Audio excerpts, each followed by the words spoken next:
Hey, what's going on? This is the Saturday Down South podcast. I am Connor O'Gara. Will, question for you.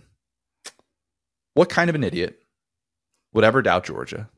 And not just doubt Georgia, but declare that they'd get whipped by 3 touchdowns in an American tackle football game. Like, who would ever do that? I can't believe the people in this world that have the audacity to go on the record with such a strong take about such an established program. Like, just kind of makes me sick. I hate it. I can't stand it. Listen, me as a watcher of last year's LSU defense, I'll teach you some copium skills, okay? Here's the thing. We're 15 seconds into this pod and you made it about LSU. No. I'm just telling you about copium, bro. I'm making fun of me. All right. So point being, right, like, you also were the last person on the island of the take saying, hey, Texas is not back. Okay? Well, guess what? Now you could just jump ship and be like, look, I never said Texas was back. I never said there was Georgia's back.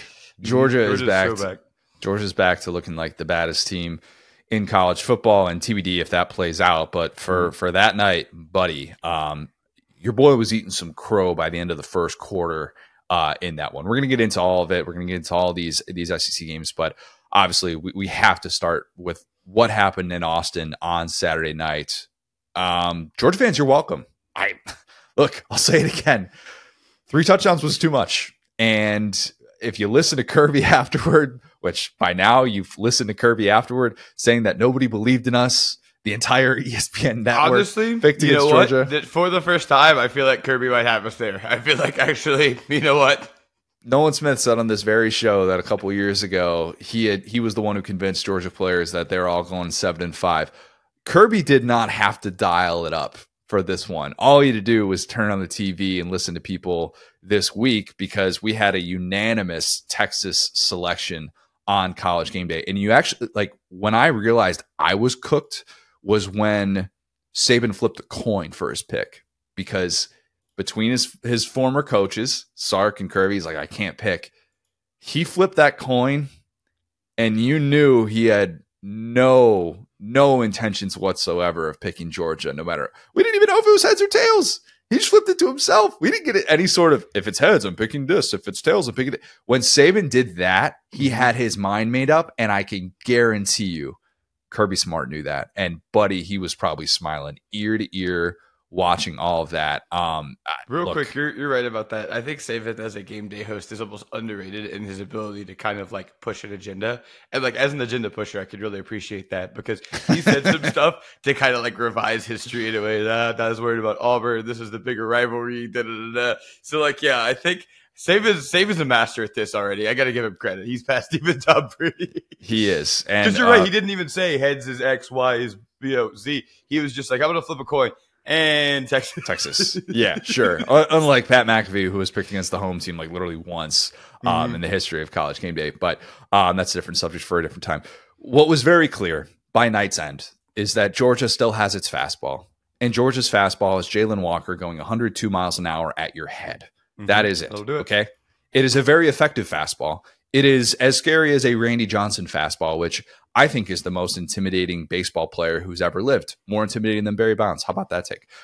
What Georgia did in the first half defensively was stunning. All right. And I cannot emphasize that enough. Georgia had Texas down so bad that Sark does something that I did not think would ever happen as long as Quinn Ewers was at Texas. He pulled a healthy Quinn Ewers for Arch in the middle of the second quarter. Not even, it's kind of late in the game. We're down 3 touchdowns. Let's just see if we can get something going third quarter. No. Middle of the second quarter, because Quinn Ewers was seeing ghosts on that Georgia defense. He looked like 2021 Clemson DJ Uiagalelei, and there was nothing that he can possibly do. And obviously, we saw when Arch came in after the fact, he did have the nice 21-yard scramble. They're like, this is why you bring him in, because of his mobility. And then you realize, oh no, he doesn't have a prayer. I don't You've care. done your one thing. You can go sit down, brother. Buddy, you could have rolled out 2005 Vince Young for that team, and Vince Young would have been looking around going, I got to go against this? My gosh. The ghost that Georgia was putting on display was Jalen Walker. It was Dalen Everett. But they were. Hold on, I do want to hit on that really quick because that's a really good point. Like I remember being like, okay, devil's advocate, maybe they go to Arch, and you were like, ridiculous, never going to happen. Yes, and you were right. That was the plan until they saw the Georgia Bulldogs. At which point, because that's kind of the funny thing about Quinn Ewers. We've seen it like last year's Oklahoma game, this year's Oklahoma game with the Billy Bowman pick. He's not a great starter in some of these big games. He'll have the bad pick, but he'll kind of get it out of his system. He never got this out of his system. He was cooked from pretty much the jump of this game. And Georgia was like, cool, leave him out there. Yeah, he had a couple of okay drives in the second half, but 38 yards of offense in the first half for this group. You talk about like everybody's got a plan until they get punched in the face. No, say that again. What? 38 yards of offense for Texas in the first half of this game.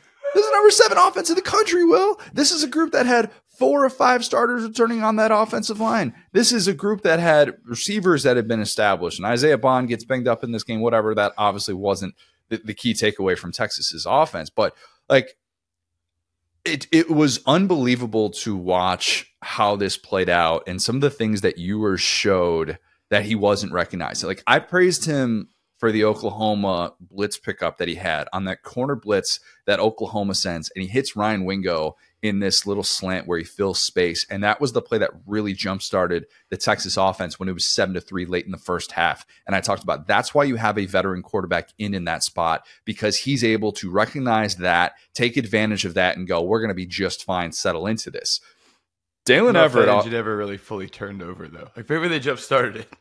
Yeah, I mean, in the Oklahoma game, they got going. They definitely got going. Oh, the Oklahoma game. Sorry, I thought you were talking about that. No. That's what I'm saying. Yeah. In this game, when Dalen Everett comes off that corner blitz, and Quinn Ewers had zero idea whatsoever that he was coming because of how late he came. They're playing in press coverage, and he gets off that blitz, and Dalen Everett, who had himself a whale of a day. I mean, if not for Jalen Walker and Nick Eamon-Worry, you'd be like, this guy's the National Defensive Player of the Week.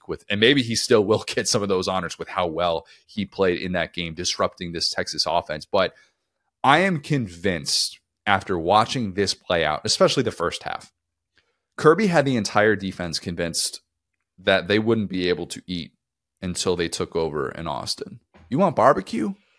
Buddy, you're getting crackers and water until you go out there and you show who this program really is. He Oliver twisted his entire team. They were walking up to the pregame meal, like, please, Kirby, can I have some porridge? He was like, no, son. You get 1 sack, you get a token, you turn it in, you get a rack of ribs. That's how it's going to work today. Hungry dogs run faster, Will. Yeah, they do. And they ran fast on Saturday night because Kirby afterwards says, you know, our intent was to eat. All we wanted to do was eat. Shout out my guy Perry, who has made a living off of that statement as well. Perry placed a very large wager on Georgia money line and was at that game. And I think if knowing Perry, he might have just placed that large wager so that he could cover the cost of being at that game. But nonetheless, Perry had himself a night and was trying not to get too caught up in the Texas comeback that was starting in the second half. But speaking of that, Kirby was so amped up in the post game. And as amped up as I have seen him ever in a postgame, even more amped up than post 2021 national championship. We're gonna wreck some furniture tonight. I just butchered the Munson quote. I apologize, Georgia fans. You get what I'm saying. But Kirby was talking about how they tried to rob Georgia in that building. Now he got everything. This is a dream for him. The best thing you could do, if for Kirby Smart's standpoint, is have exactly what happened in that building. And I know you're getting to it, but it's like you already started off with an actual situation for the first time in what would you say was the last time Georgia got doubted, legitimately doubted by the national media? Probably Tennessee.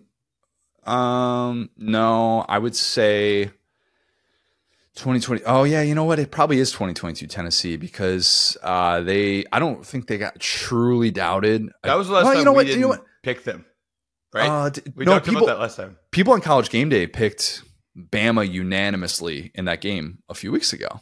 True. And picked against Georgia. Well, and that was right. Yeah. Yeah. So when was the last time that Georgia was doubted and then they proved the doubters wrong? Is what you're asking. Yeah, because this is point being there is Kirby legitimately got the bulletin board material, and then he got kind of the nitrous shot in the middle of the game, which is now those people are really conspiring against us. Now look, we got evidence, right? I got the documents right here. This whole thing is conspiring against us. kind of hard to argue with it. The way that this sequence played out was so maddening because it was just wrong and then kind of wrong again, very wrong again.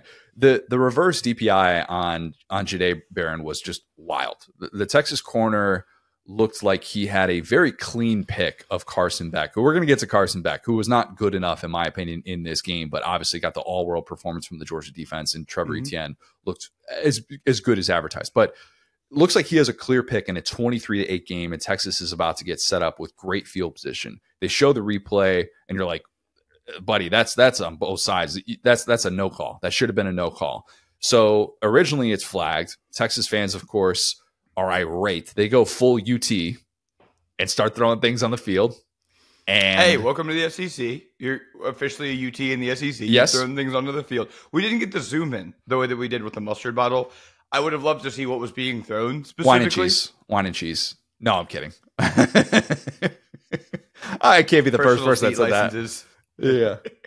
Yeah. Those little like personal bottles of wine that you see. Avion. Yeah. They're like $30 at the stadium. But as that's happening, officials then meet and decide we need to take this penalty off the board, which I don't blame Kirby whatsoever for being absolutely irate in that moment, because you're talking about a play that was only being discussed by officials because of the stuff that was being thrown onto the field in that moment. And that's not how any of this is supposed to work. If that had happened in real time and within the flow of the game, and if officials had met and decided, you know what, we need to waive this off, different story. And for what it's worth, the officials ended up getting the call correct. And I don't think even the most diehard Georgia fan would deny that. How they went about it and the precedent that was set by allowing Texas's students to throw stuff onto the field and then reverse the call strictly as a result of that, buddy, that just was terrible the way that played out. So earlier I tried to humanize myself and toughen myself by talking about LSU, and you were like, oh, you're a homer. Here, I got to say this just to check. We always talk about check your homer tags at the door, right? I'm a New Orleans Saints fan. So if you're going to pitch to me, hey, as an entire crowd, you could create a little slight uprising. You could have a little insurrection, and you could get a bad call changed. Unfortunately, I'm going to have to be on the side of that crowd because I hate officials, and I wish – I'm just saying you have set a dangerous precedent in the state of Louisiana because I've already bought my tickets to the Alabama game, and just know they're going to be throwing all kinds of stuff. It won't be corn dogs because people don't actually eat corn dogs, or you've just sent a message across the entire SEC that if there is a blatantly bad call, all you have to do is just grab whatever's around you on the seats, just start chucking it towards the middle of the field, and then pretty soon they're going to have the time to review it. So on one hand, I want every call to be done correctly. I want referees to be inspected under a microscope. I want robots to take over as soon as humanly possible because the fact that we have so much human error in sports is so mind-blowing to me. On the other side, like, come on, y'all. We're supposed to have company over. This is your first big SEC game like this. You're not playing Michigan. You got family in town. This is supposed to be a little family event. Like, don't embarrass us like that, y'all. You're supposed to be the wine and cheese school. You hosted the entire extended family, and then you got blackout drunk on your porch and started talking about conspiracy theories. And people were like, this is no way to behave. What are you doing? But in Texas's defense, as weird as it is, they were right. First time I've ever seen that before, where a program successfully disrupts the game with just everything that you would hate to see. With like fans throwing stuff in the field. Because specifically Austin, man, they're going to do this with horns down, just thrown. We can't give these people this amount of power. I've just realized. Oh, man. Look, I'll tell you what. I think Texas fans are more upset when something like that happens than they are when actual horns down happens. But yeah, nonetheless, it was a wild sequence. SEC released a statement afterwards, basically saying like what we just talked about here. They got the call on the field right ultimately, and they were technically allowed to meet, but not necessarily under those circumstances. And it would have been different if they had met immediately after the play instead of while this delay was going on. But anyways, Georgia wins. Can I be honest here though? Can I be a little bit honest? I'm eating crow. All right, I'm eating crow. And I just want to say really quick too. Georgia was smacking them, and they gave Texas chance after chance. So the kind of funny thing about that is didn't end up mattering at the end of the day because Georgia already had them so deeply under their foot. That's kind of the best outcome is you see all this stuff happen. You're sitting there, you're Georgia, you're Kirby Smart. You're like, oh, cool. Now we just got our nitrous tank refilled, and we're going to keep smacking this team. It doesn't matter if they get a pick here. I loved the drive that Georgia had afterwards after Texas had made it a one-score game. That's what championship teams do. They don't turtle. They don't necessarily go, you know what, everything's working against us. No, they respond. They go down the field, and they find a way to be able to get 7 points on the board and not just a field goal. And Georgia deserves so much credit because that place was rocking after that. And Kirby talked about how that was such a huge moment to see, you know, where his team was at and what this team was actually capable of. But I need to confess something, because while I'm definitely eating crow, and this is not a cop-out, any stretch of the imagination, I don't actually feel that dumb for doubting Georgia and believing in Texas. Now, to the extent of 3 touchdowns, yes, I'll eat that one. Pun very much intended. But they just had shown nowhere close to that level of defensive dominance. And if you tell me go back to the Clemson game, I would say Clemson was not nearly as established with what they were trying to do offensively, and Clemson was still trying to figure out who they were. They have since figured it out, albeit against lesser competition. But with what we know in the moment, that's what we're talking about here. I still don't think that this group who came into that night 54th in the country, and I think it's either yards per play allowed or yards per rush allowed.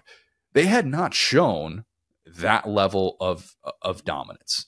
And it wasn't just they took it up another gear. They took it up like 6 gears with what they were doing and the pressure that they were putting on a very respected Texas offensive line. At one point of the game, they're talking about on the broadcast, Kelvin Banks is going over and talking about how, like, the offensive lineman, I think it was Holly Rowe who brought it up. Kelvin Banks is talking to the other offensive lineman, like, what are you guys seeing out there? Because we don't really know what's going on. And they showed an image of Ewers and Arch sitting together on the bench looking like they had both just seen ghosts. And that is a really hard thing for a defense to go in there in that atmosphere and do. So, look, Georgia had not shown that. And I still don't think that the offense is a world beater, because Carson Beck was not great in this game by any stretch. He was actively terrible. That was the most beautiful thing about this game. Like, I'm an anti-playing the results guy.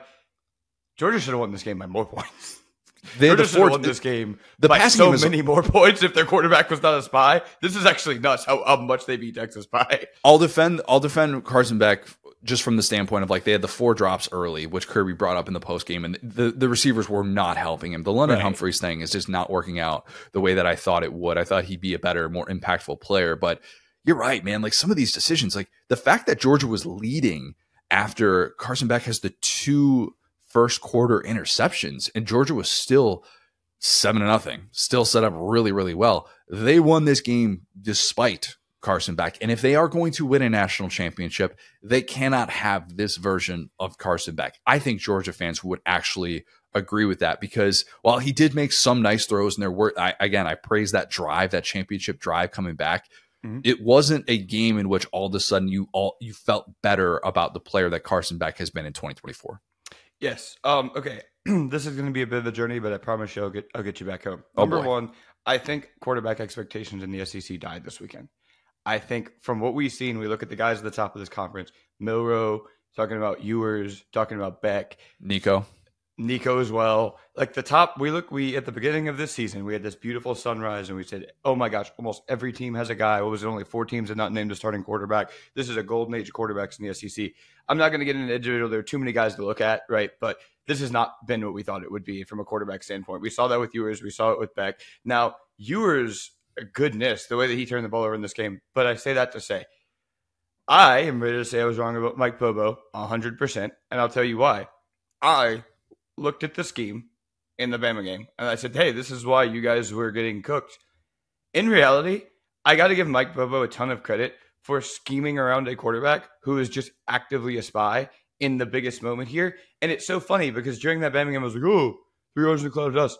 That ended up being the game plan that they had to go to in this game because they could not trust their quarterback to throw a forward pass. Trevor Etienne had 19 carries in this game. It was great. Got to be near a career high for him. As we talked about with the leading rusher thing to start the season, this is not a workhorse running back, right? This is not any of the early Kirby running backs.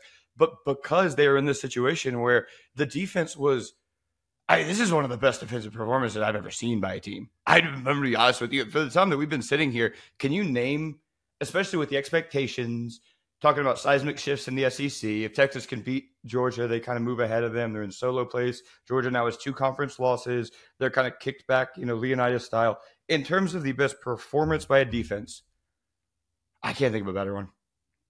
It's hard to come up with one that made you feel, because you can't. I don't want to go to Georgia beating Max Duggan in the 2022 national championship. He's not any good. Like in terms of he's fine. He's fine. I'm not dumping on Max Duggan. Yours was like. I would say dude, like the ironic. The one that comes to mind is 2022 Georgia against Tennessee, with what they did to the number one offense in college football. A group that could not get anything going in Athens. Don't just chalk it up to the weather. That was a team that was absolutely ready to go. That was a vintage performance in that atmosphere. You could definitely find, I think, Alabama performances over the years that would compare to something like that. Of course you can. Of course I can. There definitely is. But yeah, it's certainly up there. It was remarkable. Yeah, like I would say that, and like so I am eating crow here in my own way of saying, wow, actually, you know what, Georgia fans, you guys are right.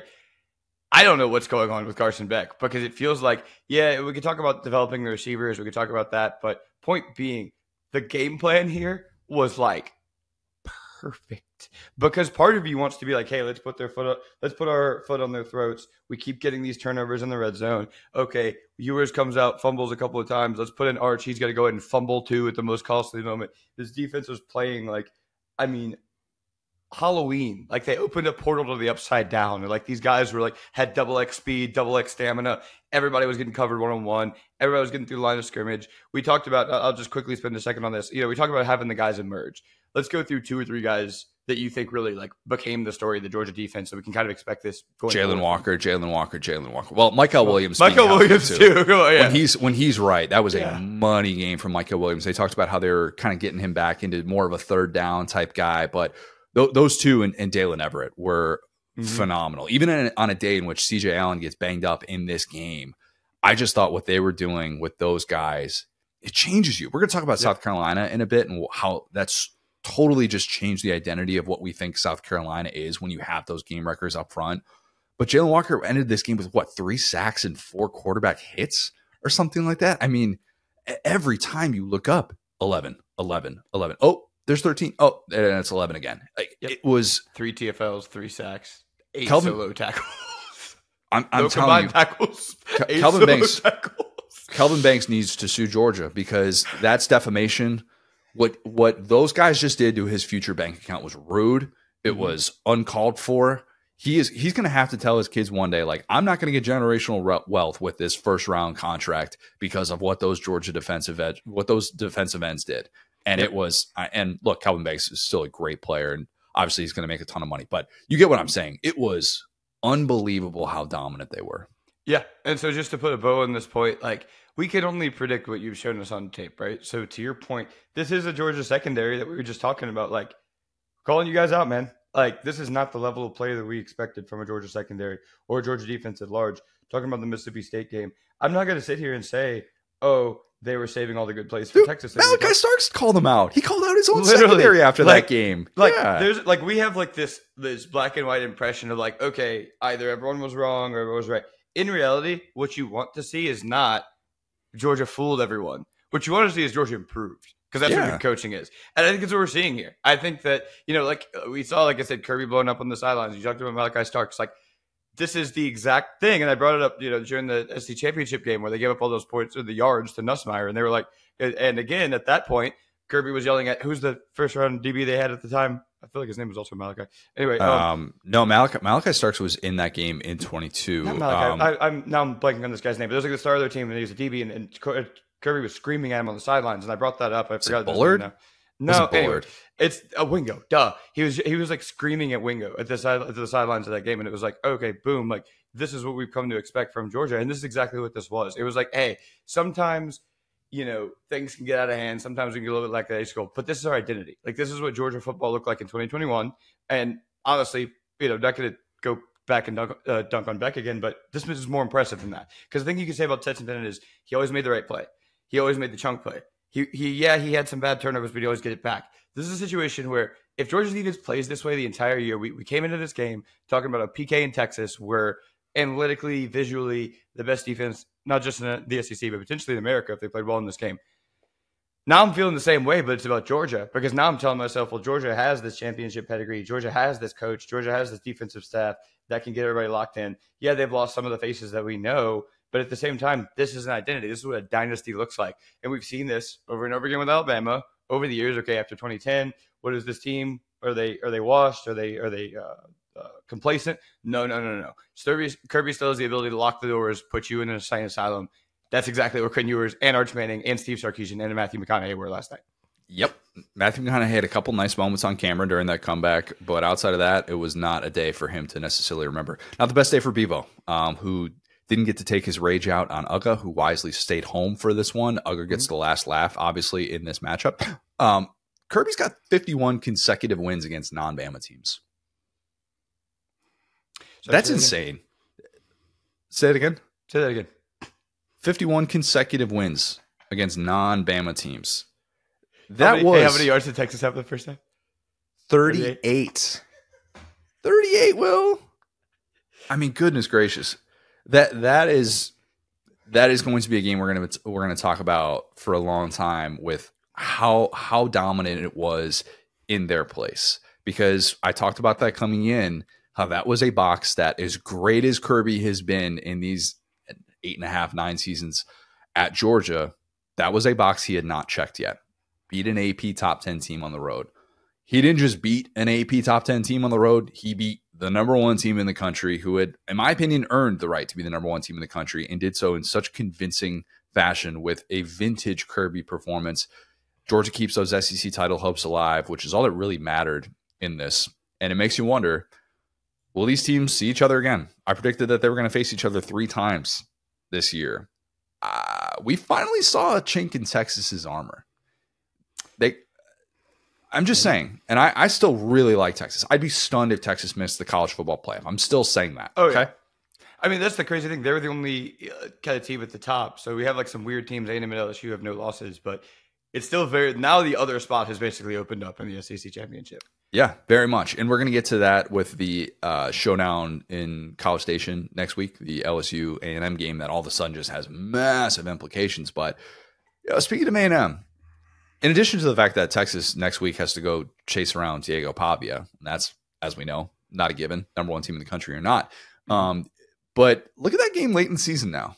Are the Longhorns the best team in Texas? Many people are asking. Look at that matchup, Will, because Nick Scorton, Shamar Stewart, at Kyle Field, we just watched those game records for Georgia truly take over. And I realize that Texas did a whale of a job against a Michigan defensive line that's very much respected. Okay? Michigan's not any good. Michigan's not any good. Their defensive line is still actually good, but that's a fact. Like, parts of their team are good, but yeah. But that'll be. I'm looking at that matchup going, and I don't want to assume that A&M can just replicate what Georgia did. I don't want to assume anybody. I don't even know that Georgia. I don't even know if Georgia can replicate what Georgia did. Who knows? For all we know, we're going to be talking about this as easily the best Georgia defensive performance of the year, and it is actually going to be a group that kind of peaked this weekend in Austin. But we came into this wondering what Texas's weaknesses were. At Ole Miss. Are you looking at replicate that? Yeah, that's you could do that another time.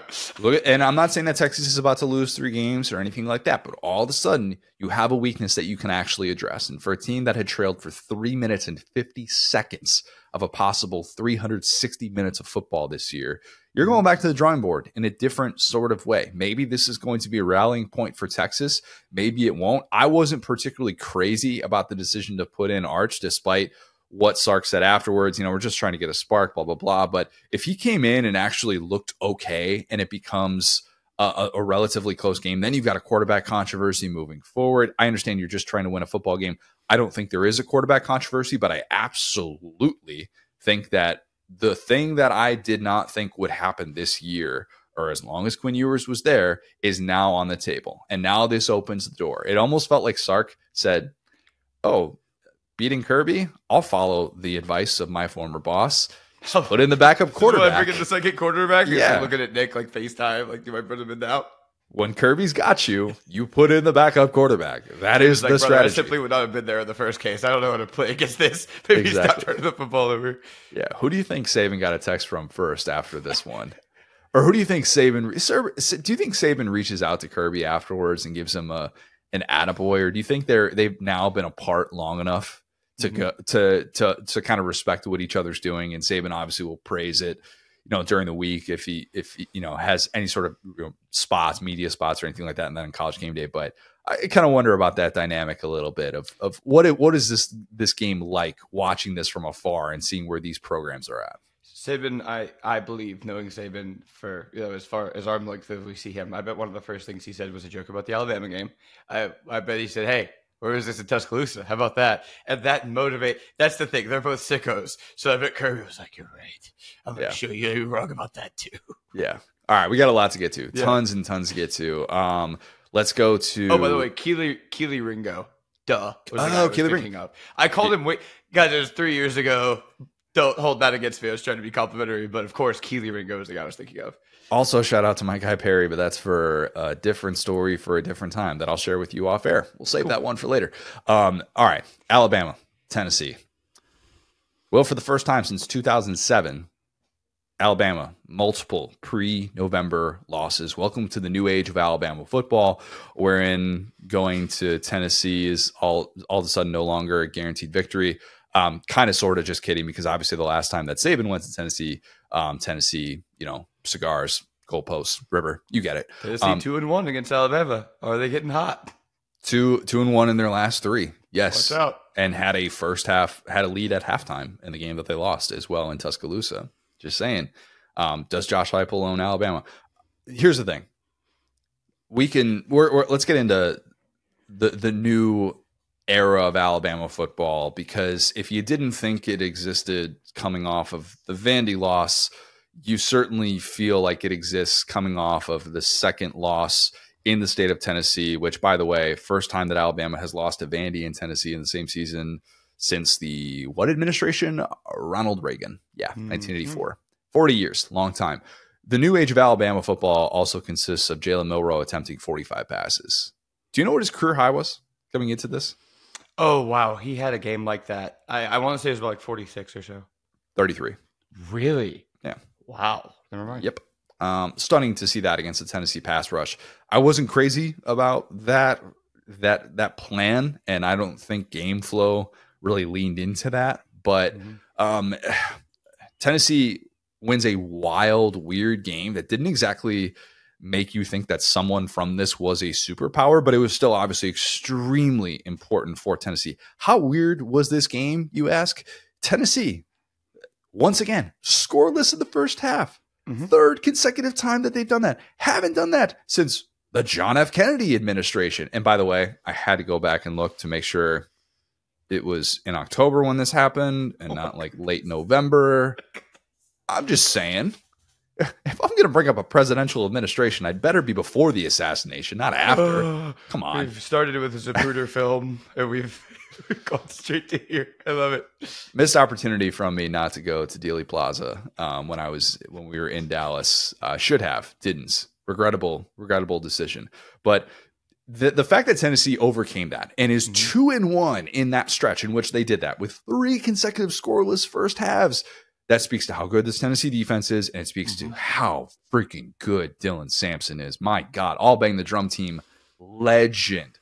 Pivotal stretch of that game. Yep. Late in the third quarter, Tennessee scoreless. Still, somehow, Tennessee fans are exasperated. They had a brief injury to Nico. Gaston Moore comes in. Not exactly looking like a world beater when you throw a pick on the first play after that. But Nico comes back into the game. At that point, he is 1 for 7 for 23 yards with 2 interceptions on throws, 15 yards or longer. It felt like the only pass play that they were comfortable calling was like deep out or just like actually it was more of a go route that they were throwing, or we're going to hit somebody with a slant, and that's about it. But then in that moment, the 3rd and 6 on the move throw way downfield to Dante Thornton, that's what Nico gives you. That guy, you could play a highlight tape of Dante Thornton. He looked like Odell Beckham. Somebody is going to convince themselves that he is Marquez Valdez-Scantling, and he's going to get an NFL contract because of that, despite the fact that the volume is just like not really that great. 5 or 6 top plays. I'm putting Dante Thornton. Just send him out there. Just run deep, man. Just go long. We'll find a way. Stretch that defense for us, please. But I actually love the response that we saw from both teams, kind of trading possessions. Both offenses had looked inept at those points, and then they trade touchdown drives. You're texting me like Milroe's a dog, man. That was really impressive on the road. I loved what we saw. That it went from being a rock fight to all of a sudden, okay, this is this fun back and forth. But when real quick before you get into that, you hit on something too. Nico gets hurt, he gets banged up, he has to come back in. Dylan Sampson, they said on the broadcast it was his first career lost fumble that he had in this game. Looks like he tried to deliver the boom, and it was Malachi Moore, ironically enough, who forced that fumble early on. Yeah, Malachi Moore, pretty good player. Better showing more and more with him. Better showing in this coach of this team. Yeah, better this time in the state of Tennessee than last time in the state of Tennessee. Yeah, he's a guy that plays with fire. But yeah, point being, like both of like the leaders of Tennessee's offense, you'd see maybe the offensive line's a little bit of that too. But point being, like both the leaders in Tennessee really got banged up, had their face pushed into the ground, and they had to get up and really like rally the troops here. So like great, because you were talking about that with Nico. It also happened to Dylan Sampson. He was out. We were talking about, is he banged up? Like as soon as Dylan Sampson got back in this game, he was lowering the boom. It was like the fumble never happened. Nico, say what you will, but he was testing the defense. To your point about the Thornton thing. So sorry, let me reset you there. But you were about to get into that. Yeah, I think Dylan Sampson, if you watch that game, I think you can't watch what he's done and not think he's one of the most valuable players in college football. And PFF be damned. I'm going to say that a running back is that valuable. I'm not saying that he's better than Ashton Genty. I'm not saying that he's. But those are the two, right? I mean, in America, those are feels like. He is creeping up there, man. The things that he does to finish runs. I think he was 4th in the country in yards after first contact coming into this one. And what he does to finish runs and to finish drives, it is special. 26 carries for this one for 139 yards and 2 scores. If you had told me coming into the season that Dylan Sampson was going to have one game with 26 carries, I would have been surprised, much less in a low-scoring winning effort in which Tennessee needs every bit of that to beat Alabama. Mm-hmm. By the way, he now has more rushing touchdowns than any SEC player since Najee Harris 2020. Well, we're on October. We have another weekend left in October. He has 17 rushing touchdowns. He needs 11 more to tie Derrick Henry's single-season SEC record. He's got 6 more games probably. Look, guys, I'm taking feedback. I'm trying to laugh off camera here. Speaking of, before I close this Georgia window, let me read you a funny Georgia stat. We'll get out of here. Without adjusting for sacks, Texas had 27 rushes for 29 yards. All right, let me close this tab. But then you adjust for sacks, and then it's like, it's still actually more like still not a great day. Like 4. It was like 4 yards a carry. I don't want to say like the Georgia run defense is all of a sudden world beater. But you're right. Yeah. That's a funny stat. But point being, Dylan Sampson. I mean, here's the thing, right? Like, I'm not comparing him to this player. But hear me out. That was the difference in whenever we saw Derrick Henry and Leonard Fournette, because Fournette was playing in a phone booth. And it felt like Sampson in this offense, or to your point, like it's the choice route that you just talked about was the only one that Nico could hit. It's either a go or it's kind of a post/slant across the middle of the field. And when the offense feels that limited and you got to run, you know what the defense is trying to do, especially the swarm defense and Kane Womack in Alabama. They're going to put a helmet on you. And so I don't know what voice that was. That was the joyless murder ball person who believed that Kane Womack higher. So point being, like, they knew that Dylan Sampson was coming, and Dylan Sampson didn't care. Let's acknowledge the two things that Alabama fans were probably most upset with, besides the fact that the game plan wasn't great. I didn't like that as much from Kalen DeBoer, Nick Sheridan, but I thought James Pierce Jr. got away with a neutral zone infraction when he gets the sack with 5 minutes left. And if you're a Tennessee fan telling me that he didn't jump too early, we have like literally no proof of that except our eyeballs. It looks like he left early. I thought he left early. It looked like he got away with one. It was a pivotal play that went Tennessee's way. And I couldn't believe. Is this a ball don't lie thing from Tyler Simmons? No. You don't think there's been anything since then? I'm just kidding. 6 years after the fact we're talking about. Yeah, no, not so much. I couldn't believe the Kendrick Law, Boo Carter, that sequence, that it wasn't offsetting penalties when they were both drawing in the final 2 minutes. And Kendrick Law, the Bama receiver, he's the only one that gets flagged when Carter was clearly drawing with him and going back and forth. I don't really know why that was just a flag on Bama, and it sets up the 4th down, which you think it's going to be 4th and 7, and then it turns into to 4th and 22. And regardless of what you think of that sequence, result is Bama was too undisciplined. 15 penalties, give or take even 3 of those. You're still having way too many penalties. It was like the second most penalties they've had in the first half in a game in 20 years. And it was 2 years ago against Texas where they actually had more in the first half. So still Saban era. So we're not going to pretend like, oh, this is just a Kalen DeBoer thing. But it was weird decisions late. It really was. Milroe's going to take the blame, and his decisions late weren't good. But how about Ryan Williams missing a block on that weird 4th and 22 screen call, which was a great Ryan point Williams, by McElroy. He had 30 targets to that point. I can't blame Ryan Williams. He had more targets than his age, Will. If you got a 17-year-old kid, I think it ended up being at least 18 15. targets. He had 18 targets. Yeah. If you go ask a 17-year-old, almost 18-year-old kid to have that many targets in the game, don't ask him to block too. That's not his fault. Okay? Yeah, he missed that right now. If he hits that block, the replay showed they would have actually picked up that wild call on 4th down to have a screen pass to a running back. And it ended up kind of being really smart with the pressure that Tennessee was sending. But yeah, I mean, it would have been nice for Alabama if Ryan Williams could have gotten one of those 30-yard plays that we had talked about in the pregame. You said like, all right, how many is he going to get? And I said, yeah, like I think he's going to get 1.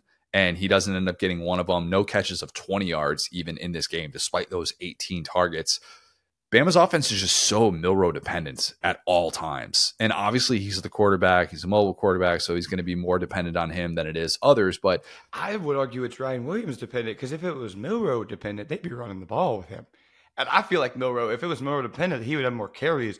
Right now we're at a point where I'm serious, but like I'm kidding, but I'm not, where it's like you got a quarterback who has like 240 passing yards, and that's split mainly between 2 receivers in Jeremy Bernard and Ryan Williams. Ryan Williams is not Michael Thomas. Like he's not in terms of like a possession, like slant guy. He's more of a downfield. Yeah, I get what you're saying. I mean, he's not 26 years old. You know what I'm saying? Like when Michael Thomas was taking all those hits and getting early onset CTE when Drew Brees was out, like they had to do that because that was the only guy they had on the offense. This looks just like that. This is a 17-year-old kid who's barely 6 feet, who's doing TikTok dances. Like what are you all doing? Like this is a downfield threat. You don't want this guy to take this many hits. Like that's the crazy thing is like you're right. It all goes as Milroe goes, but he was only successful targeting Williams and Jeremy. Like I'm not taking him out, but there was just so much of this offense was built around that. The fade to Ryan Williams that Jermod McCoy makes a fantastic play on. And I don't know if it was a miscommunication between Milroe and Williams of what that route was supposed to look like. Maybe that's just the byproduct of not necessarily probably running that a whole lot in a live game situation, having a veteran corner step up on the outside, make a really big time play in the end zone. And then ironically enough, 5 last time the fade was successful. Yeah, no, because then they went back to it later with Williams and it worked. So I mean, that's just like outdated. Like that's like Megatron was the last guy that could do that in that clip. Yeah, it's tough play. It's tough play. I think it's a little bit more low. I think it's relatively low percentage the goal line fade, but nonetheless, I mean they did get it to work, albeit not on McCoy later on when they got that matchup and they liked it. But think about it. Milroe had 14 rushes in this game, 3 of which were sacks. So how much of that is schemed. And 45 pass attempts in this game. Like I thought they could have leaned on his legs a little bit more with the design runs, similar to what they were doing early on against Georgia. I realize you don't necessarily want to get into a foot race with James Pierce Jr. all the time. That's not particularly fun. Lord knows he had enough of those without necessarily trying to. But yeah, I mean, here's what I wonder about. There's still a possibility, I think, that Bama could sneak into the playoff if you look at the schedule, the fact that they have the Georgia win. And I'm saying that as like, okay, they could go 9-3 and have the Georgia win and get into the playoff. I still think that's on the table. I don't think that I don't know that I would bet on that, but I don't think this Bama team has the makeup of a national championship team. And I think it's pretty evident. Like they just have too many weaknesses to make you wonder if they can play a complete game against quality competition. Fewest points in a conference game since the 2017 Iron Bowl. Yeah, interesting. And that Auburn team and this Tennessee team, some similarities there. If you want to break down like the Kerryon Johnson, Dylan Sampson comp, like Jared Stidham, like this version of Nico, maybe some similarities there with that Auburn defense. But we can get into that comp at a different time. But yeah, welcome to the SEC, Kalen DeBoer. My advice: 2-2, 0 for Tennessee. Kalen DeBoer probably shouldn't listen to Feinbaum on Monday. Probably. Do you guys ever watch an episode of Feinbaum? Ever? Oh, I mean, probably like as a joke. I feel like he has like an EMP shield around his office that, like, if you Google Feinbaum, it's just blacked Campus out. PD picks you up. Just static that comes up if he tries to turn it on. He's like, oh, I was kind of looking to see, what was going on today. It's just, nope. Can't do that. Can't do that in that building.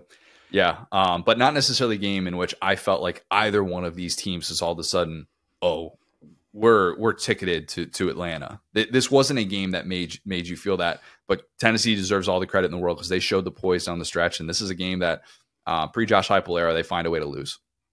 Yeah, I agree. Let me ask you this question. This is a little bit deeper, but Alabama, take the A with the mullet off their helmets. What do they look like to you? Like, if you didn't know that this was Alabama and you just put this on an SEC field. They look like a team that I probably wouldn't want to see in a 12-team playoff scenario in a first-round type game. But at the same time, would they be a team that could have another letdown in a given week? Yes, because they have those flaws. They just do. And so while their upside, as we saw first half against Georgia, is still immensely high, their variance is greater than a whole lot of Alabama teams, even the ones in 21, 22 that would play down to competition all the time. But it's how these games are playing out and the matchups that they're losing that make me think that they are just so much more vulnerable. They're a decent team that's got a very unique weapon at quarterback, a very unique weapon at receiver. Do they have the goods to be a team that's in the discussion at season's end? I don't believe so. The only reason you're talking about season's end is because they have an A with a mullet on their helmet. Fair. I mean, that's what I'm saying, is that this almost reminds me of like a Butch Jones Tennessee team. I mean, this is a team that when you watch them play football, they are not well coached. I think that is a fact. I don't like the game plan and the way that they stuck with the drop back passing game. Mm-hmm. I have not obviously liked what we've seen from them on the defensive side of the ball in recent weeks.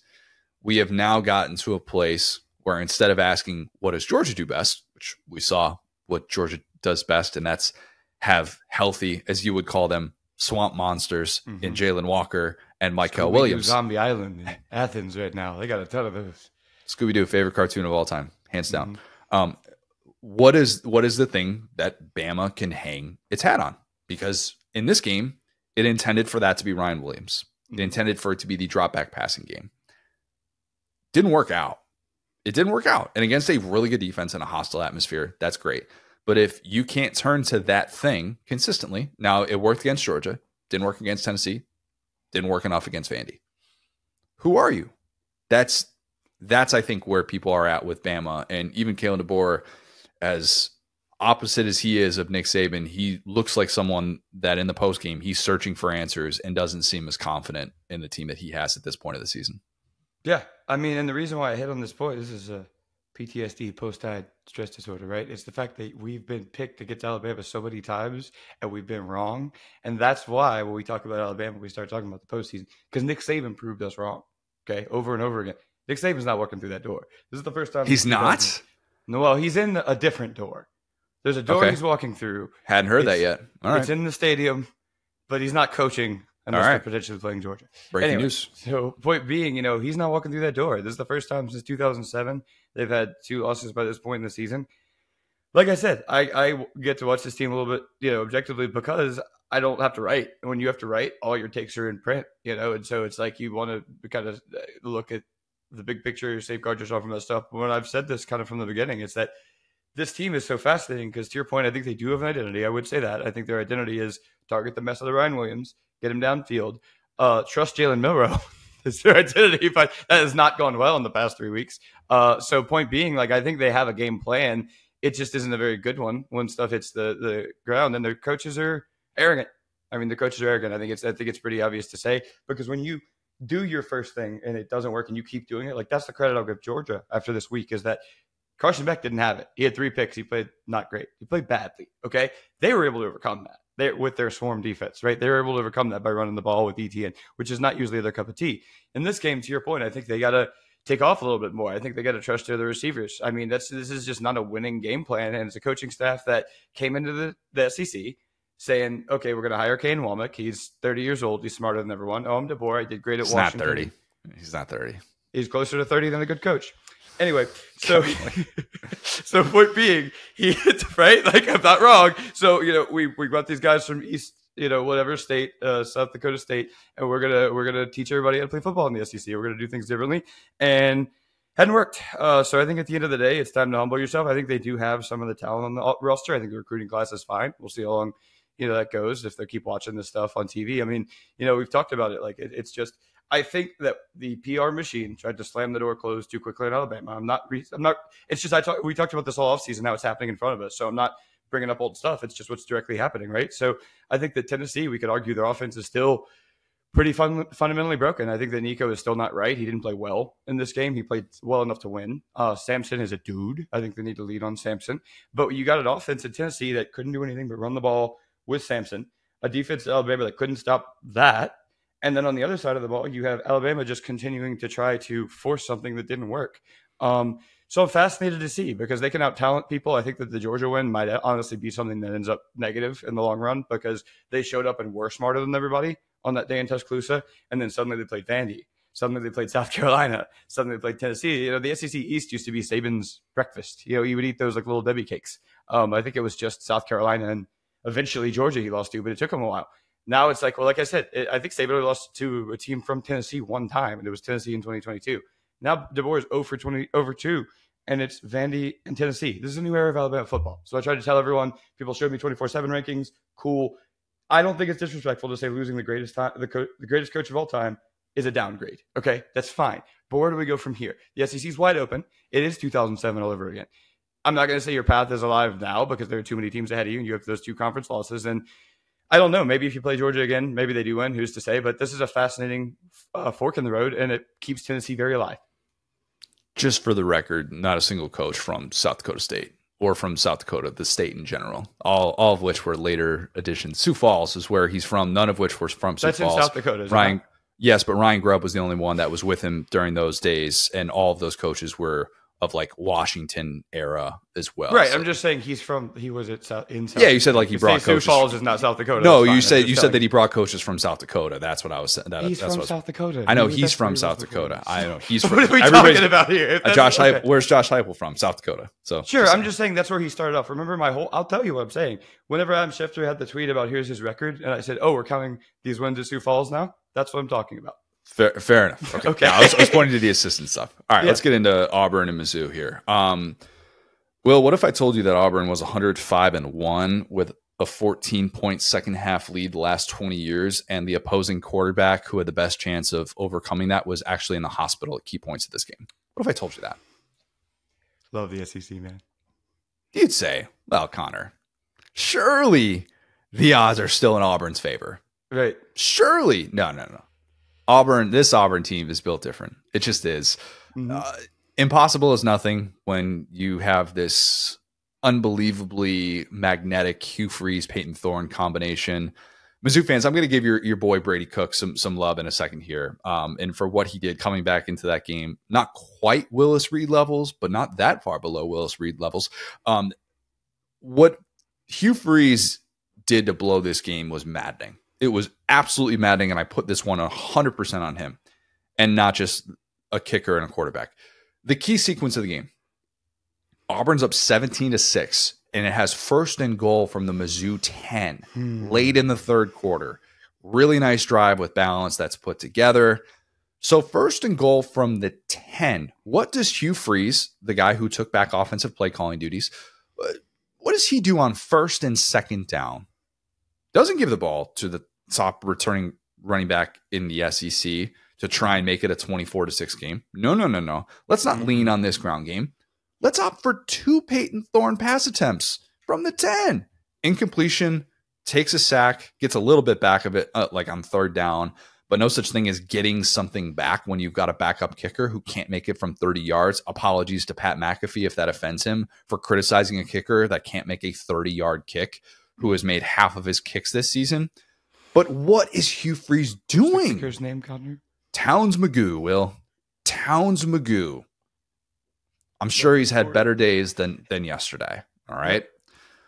But my gosh, Hugh Freeze can point the finger at different. So we need to make that kick there. We make this kick. It turns. That's you as a play caller. That's you not understanding this moment and not understanding. Run the football, man. What are you doing? And once Brady Cook steps onto that field and they get that big completion to Mookie Cooper, it's over. And you just know in that moment, every Auburn fan and their mother had to know they are about to blow this game. That stat is going to look really stupid, and they're about to be 105-2 in these situations. And they're just so inevitable. It's unbelievable to see how this team has blown multiple double-digit leads in the fourth quarter. And to the quarterbacks, a quarterback coming back from the hospital and a true freshman in his first career start without his top 5 receivers. These are the games that Auburn is blowing. These are the teams that they are losing to. Mm-hmm. And I was blown away, just absolutely blown away that Auburn found a way to not win another football game. And maybe that's the wrong takeaway. Maybe I just shouldn't be blown away even when you look at numbers like that. But, oh my God, Auburn, this just can't keep happening. Just can't. But it probably will. Yeah, I think, it did feel a little bit like a Mizzou, turtle game. We had the Luther Burden fumble, which is kind of uncharacteristic in this game. So I think to say, this was right for the taking. I think at the end of the day, Auburn, just like the Oklahoma game you pointed out, controlled most of this game. And I think just getting harder and harder to talk about this because it is kind of hard to see what the plan is here. It's weird that Hugh has, I hate to talk about recruiting him, but it's weird that Hugh has kind of built pretty solid infrastructure. So if you were a Hugh Freeze defender, you'd say sim this season. This one's kind of lost. Let's move into next year. Hopefully we can get some of these guys acclimated. Quarterback situation, the offense, the special teams manager. We're talking about a guy that I think I don't know if it's during, I think it was the Arkansas game where Hugh Freeze marched as kicker in that weird fire snap situation. And it just feels like he's breaking different parts of his team for fun at this point because he's tinkering with everyone. He looks a little bit and again, guys, when I bring up LSU, it's usually just to dump on myself. This is a good example here, right? Which is Coach O at the end of that, the bad season where he's tinkering with the defense. That's what Hugh Freeze looks like right now. He's like, oh, let me go try this. Let me go try this. Let me go fire this guy. Let me go take control of this. And he's like a feudal lord just amassing gold as people are just robbing him blind. So it's weird. It's weird that they're, they've given total autonomy to Hugh and he just keeps trusting his guns. But yeah, to your point, just run the ball. Trust your athletes. Trust the really good players you have. Jarquez Hunter, who's one of the most explosive athletes in the SEC. So yeah, I think that's pretty much it on this one. Mizzou, that's one thing I can say about Mizzou is that this sounds like copium, but just trust me here. Mizzou used to lose these close games. Even the Vandy game. Agreed. Even the Vandy game, I'm actually pretty impressed by Mizzou. I know they had a bad loss against A&M, but a loss is a loss. I joked about this with you at the time. It's almost like if the game were closer, people would view A&M better. Fine, they puked on the street against A&M. Fine. This is still a team with one SEC loss that should have lost 2 more games. That would have lost those 2 games 2 years ago. So for Mizzou, I know things can be a little bit scary, but it could be so much worse. And if you're Auburn, I just can't really tell you how it could be much worse. I'll be honest. Mizzou is 6-1. Mizzou is 6-1, despite the fact that I think every single time I've come on to this on a Sunday pod, I've talked about, I really didn't like a lot of what we saw from Mizzou. But you know what? That's the type of grit that they needed. And I don't know that all of a sudden turns them into a team that's going to play in Atlanta or anything like that, even though they are one of 7 teams in the SEC with 1 or fewer conference losses. And that's the good news for Mizzou, to be at this point late in the season, feeling like that Bama game going into it next weekend. All right, you're playing with house money a little bit, despite the fact that this season has not necessarily looked like what you thought it was going to be. But you get your guy, Brady Cook, who has not been particularly good to this point in the season, to come back in after being, as I said, in the freaking hospital getting an MRI done. I don't know the logistics of that, of why he had to go to a hospital to get the MRI done on his ankle and why that wasn't available. I'm not going to get into the psyche of that, but he had to test it in the indoor, and then he's able to come back in and replace Drew Pine, who had to be thinking, oh, thank God. Brady. Drew Pine, who just upset a whole new group of people. People are already mad enough at Drew Pine for the group. Dude, people forget that Drew Pine beat out Tyler Buckner actually, that's a lie. Tyler Buckner, who is not playing lacrosse in his spare time, but maybe. I wish the best for Tyler Buckner. Tyler Buckner beat out Drew Pine for the Notre Dame QB1 job, and it wasn't until Tyler Buckner couldn't stop throwing interceptions against Marshall that Drew Pine came into that game and ultimately was Notre Dame's QB1 for the vast majority of that season until Tyler Buckner came back. But that game was kind of the way that Mizzou's just got to win. Like, they are not going to do it with some top 10 offense, and they're not going to do it with the splash plays like what they had on defense last year. But to be at this place, late in the season of a team that is still, we talk about this a lot. And I meant to bring that up with Georgia as well. Georgia kind of showed you what's terrifying about the 12-team playoff era is that if you're a team that's got immense talent and you haven't necessarily shown it and you get by, at 10-2 or something like that, and then you figure it out late in the season, maybe you get some injury luck going in your way. Despite what Hugh Freeze has said about Mizzou's talent, I think Mizzou is incredibly talented. What if Mizzou is the team that figures it out late? Because as much as I've dogged them and said if they can't figure it out now, they're never going to. I don't know, man. This year is just kind of showing us if you got a chip in a chair, that's all you can really ask for. Chip in a chair. I love that. And I've said enough about Auburn. We're going a little bit long here. I don't want to talk about Auburn honestly ever again. I do have one point that we're going to get to in a second here. Okay. Yes, yeah. Let me dovetail off of that point. I'll pretty much just be done with this segment, which is I'm going to quickly go through Mizzou's schedule, and I want us to imagine each of these games for 3 seconds each. Ready? Alabama. That could go either way. Oklahoma. That could go either way. South Carolina. That could go either way. Mississippi State. Unfortunately, that could go either way. Arkansas. That could go either way. So all I'm saying here is that we actually, as Mizzou, you do have a little bit of a path here. If you can beat Alabama, which again, the SEC East is done great against. The old SEC East, RIP to that. You used to be there too, carry the banner. You could have a shot here because any of these teams we've seen show up and play terribly for a day. So low key, what we liked about Mizzou is partially the veteran leadership, partially the schedule. Schedule's still set in stone. It is. And that's the good news. That is the good news. And you know what? Maybe that's all you can really ask for. That is a great point. And I do think that Mizzou is probably too flawed to be able to navigate that and get to 10-2. But who knows? Who knows at this point? If you haven't played your best game and you still are able to be at this place, I guess anything is on the table. 2 Auburn questions that we need to ask as Auburn sits here at 2-5 overall and 0-4 in SEC play. You just talked about Mizzou's rest of schedule. The first question needs to be asked: is Auburn going to win an SEC game this year? They're at Kentucky. They're home against Vandy. They're home against A&M. They're at Alabama. Will they win one of those games? I think AuburnTigers.com is getting me doxxed right now. I just tried to click on AuburnTigers.com and it just sent me a not secure link. Sorry, continue. Say that again. Yeah, no. Usually Wikipedia is actually pretty good for schedules and stuff because teams actually run that for the most part, unless somebody gets into it. But yeah, will Auburn win an SEC game this year? Because at Kentucky, home against Vandy, home against A&M, and then at Alabama. Home against Vandy was the one that was supposed to be automatic. Diego Pavia coming back to Jordan Hare. How's the record against that guy? Yeah. I mean, come on. Like that's by no means automatic. Maybe A&M is going to be a nice spot for you, but maybe this Kentucky team that's just had a weird season and that can't win an SEC game at home, maybe that's the spot for Auburn. But none of those games you would look at right now and feel particularly confident, especially when you can't hold a freaking lead, okay? When you can't hold a lead and you just do all these things wrong down the stretch. Auburn is becoming what Scott Frost Nebraska teams were.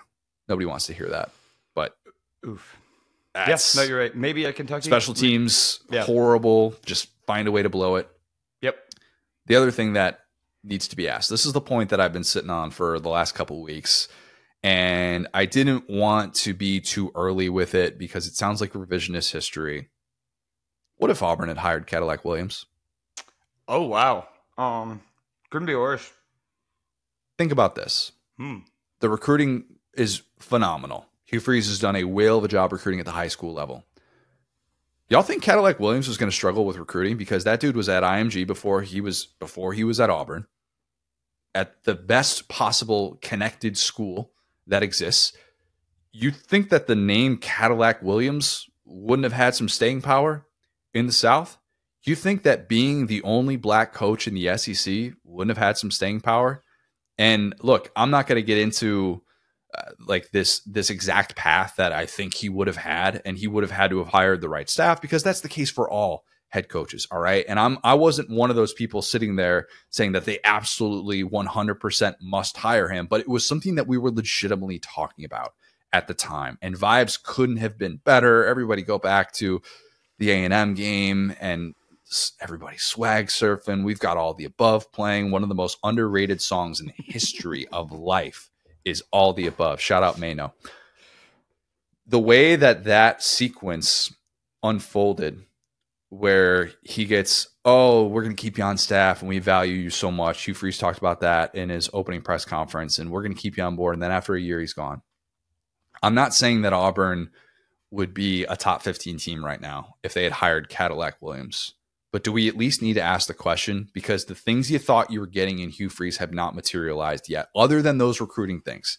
And those things are great. And maybe in due time, they will pay off. But with what we have seen so far, it's hard to sit here and say that that would have been the wrong decision. It really is. That's going to sound like revisionist history so much.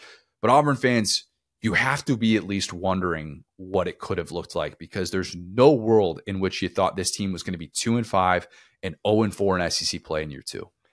I love this. I thank you, because I literally was like, I'm done dogging on Auburn. It's not interesting. This is a good point. I mean, I think in the sense that I'm not even trying to be mean here. I'm literally being objective. I could not imagine a coach doing worse than this. Like, whoever, insert X name here. So I'm going to go ahead and tell you right now, if Cadillac Williams is the name you pick, I couldn't imagine it. I bet they have at least 1 or 2 SEC wins this season minimum.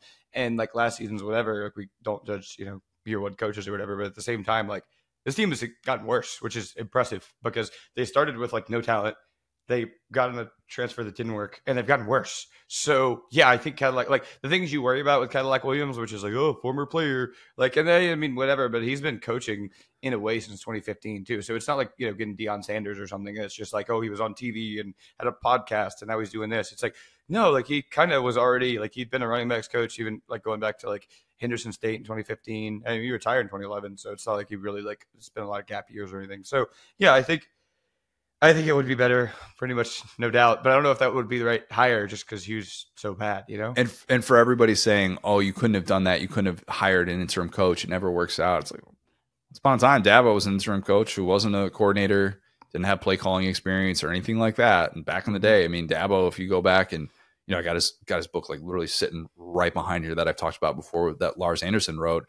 And his back, like he was stunned to get that opportunity at the time. And he had to deal with all of that criticism of he's not going to be built for this. He's not going to be able to troubleshoot. Bro. Remember that? Yeah. Clemsoning was a thing for the first 7 years he was on the job or whatever it was. And I feel like that question needs to at least be asked with how bad this has been, and the key decisions that Hugh Freeze has not made particularly well. And again, like, it's all about your coordinator hires. It's all about who you bring in to be able to call plays and do those things, and your quarterback decision. That's what determines how good you are. That's what would have determined how good Cadillac Williams was as well. But it's just hard to imagine this team being in a worse place than they are right now. The recruiting is the silver lining, and I get that it's a big part of it, but still. All right. A&M, Mississippi State. Well, I've said a lot of really positive things about Connor Wigman. Mm-hmm. I thought A&M won this game despite Connor Wigman's play. He had quarterback reset, brother. He had a lot of turnover-worthy plays in this one. A&M fans, sort of a miracle that he only had 1 interception in the first 3 quarters, and then he threw that pick in a 31-17 game. It sets up the Mississippi State touchdown. Mississippi State just kind of hangs around, but Wigman did not look like the guy that we saw against Mizzou. He telegraphed passes. He was late in spots where he couldn't be late. He sailed throws. He just wasn't in rhythm, really. And even against the SEC's worst pass defense, this was not a game in which I am banging the drum for Connor Wigman to be in these conversations among better quarterbacks in college football. But A&M was able to overcome that, because when you go 9 for 14 on 3rd down, and part of that is Wigman, part of that is the ground game, that really helps. It helps when you don't allow any sacks, running backs finish drives. Le'Veon Moss isn't quite in the Dylan Sampson category, but he is really establishing himself as a guy that you can truly lean on and just trust the interior of that offensive line is gonna do some work and be able to get some scoring drives instead of settling for field goals. Barber looks like he's finally getting his legs under him in the passing game. He was a big-time transfer addition for them. Noah Thomas continues to kind of emerge, be what this passing game needs as like a yards after the catch guy. But I said coming into this was important for A&M because obviously we're talking about trying to stay unbeaten in conference play. That goes without saying. But 4-0, by the way. One more attempt. First time since 2016 that they've started off 4-0 in SEC play. You don't need to know what happened after that. I'm sure this will be Kevin Sumlin and Mike Elko have been a little bit different in their careers. I'll just leave it at that. But look, the good thing about getting through this game against a Mississippi State team that was better than what that record indicated was you now set up this huge top 15 showdown next week against LSU with the winner being the last unbeaten team in conference play. And all of a sudden, it's going to feel like whoever wins that game is going to have an inside track to Atlanta. If A&M wins against LSU, still needs to beat South Carolina and Auburn on the road, which will not be easy. But there's a world in which, think about this, we could get A&M and Texas playing in consecutive weeks. That's possible. That's possible. SEC championship would be right after. Got you. Yeah. Okay, got you. Yeah. It would be Texas beating A&M. Who knows if A&M goes into that? A&M would have to run the table to lead up to that for that to happen, and they're both one-loss teams. But Connor Wigman's going to have to play better than he did on Saturday to be able to do that. But the good news for A&M, after that start against Notre Dame, just like LSU, 6 consecutive wins. Okay, first time since 2020 that they've done that, but first time doing that with actual crowds in multiple road games to start, first time doing that with actual crowds because 2020 didn't have them, and multiple road games within that stretch since that 2016 team. So that's the good news for A&M, despite the fact that this game probably made you feel like, that wasn't nearly the complete performance that we saw against Mizzou. Yeah, I mean, this is one that, shockingly enough, I'll go ahead and credit both teams because at the end of the day, I mean, what I've said over and over again about A&M is that they're a sound football team. They'll make a ton of mistakes. Obviously, Wigman had some throws you'd like to see back. He wasn't, good in this game. Like, I think he's a fine enough player. This has just been a weird season. He's had a weird career, right? I mean, he's just a guy. That's why I'm very fascinated to see him in Dustfire because if you think about it, they're actually very similar career. Like, how did this guy get in? Oh, wow, he's got the whole world against him. So point being, Michael Van Buren, the founding father, might be pretty good. We've kind of seen this for him. It's kind of fun. Yeah, like we've seen this from him back-to-back weeks now, right? Because he had Georgia and then A&M, 2 good SEC teams. Yeah, I mean, defenses that you obviously respect. And he has been, I thought, pretty poised in some of these moments. He takes some nice shots downfield. You're actually seeing the identity of the Jeff Lebby offense. And he is setting himself up now to be an unquestioned QB1 coming into next year. They are going to actively recruit the portal to be able to bring in receivers. They still need more help on that offensive line. He still needs to cut down on some of the mistakes that he makes, but it's kind of turning into a fun watch. Like Mississippi State is so much more fun than I thought they would be, in part because most of the time their defense is on its heels against the pass and it turns into a shootout. But you're right. I did not necessarily see that coming. And for someone that's a true freshman that was a late addition, I think he committed. When did he commit? I think he committed to Mississippi State like the second weekend of December. And it was a late in the early signing period addition for Jeff Lebby. But someone that, if you're a Mississippi State fan, all you kind of could have asked for is hope moving forward. Hope that you have someone that can execute this all-important offense that you expect to be the identity of your team moving forward. And they're doing a really nice job of establishing that in the last few weeks. Yeah, I mean, it's ridiculous to say this out loud, right? This is a team that's 1-6 and 0-4 in conference play, and it's like, hey, this is the best 1-6 team I've ever seen. Like, I was joking about that with South Carolina, where I'm like, oh, this is the best like 500 SEC team I've seen this late, and it's like, yeah, Mississippi State. I mean, we talked about Florida's schedule at the offset of the season as there was this like world beater. I think we just didn't give Mississippi State any. We just didn't care what their schedule was because we just knew they weren't going to be very good. But yeah, if you look at the tests that they've been put through so far, I mean, again, like they had to travel to Arizona. They got smoked by Toledo. The Toledo loss was very funny. Like I will laugh at Toledo loss all day. But at the end of the day, you're at Texas.